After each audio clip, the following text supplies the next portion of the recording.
जय श्रीमन नारायण। दोस्तों कैसे हैं आप लोग अच्छे होंगे। मैं अपना यूट्यूब चैनल पर आप सभी को स्वागत करती हूं दोस्तों। तो दोस्तों मैं एक विवाह गीत लगन लेकर आई हूं। जो हमारे यहाँ जब तिलक उलक चढ़ जाता है दोस्तों तो हम लगन उठाते हैं और गीत गाते हैं। तो लड़का का लगन है, चाहे लड़का का हो चाहे लड़की का हो, लगन तो लगन होता है दोस्तों। तो हम लगन लेकर आए हैं एक।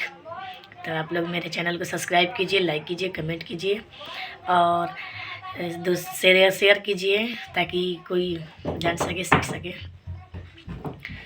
तो हम जा रहे हैं गाने के लिए दोस्तों।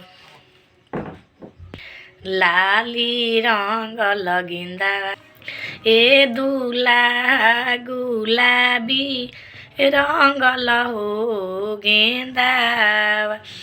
अरे लाली रंग लगिंदा ए दूला गुलाबी रंगल हो गेंदा।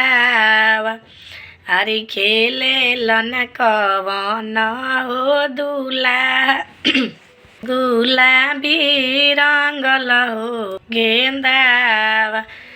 अरे एक सूट मरल न ए दूला दूसर सूट हो मरलन।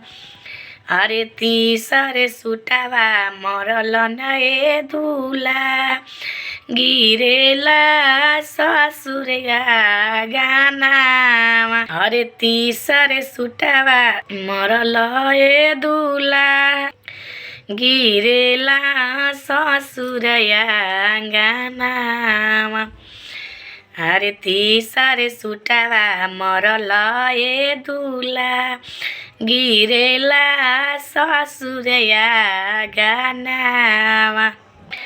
अरे झपटी चौरावाली हो सुभावा गुलाबी रंगल हो गेंदा।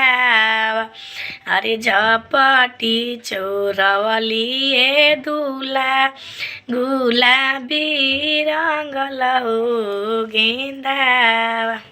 अरे रोवेलन कवन हो दूला मुहे देइरु माली। अरे रोवेलन कवन हो दूला मुहे देइरु माली। अरे हंसेली कवन हो सुभाव मुहे देइया चरावा। हंसेलन कवन हंसेली कवन हो सुहावा मुहे देइया चरा।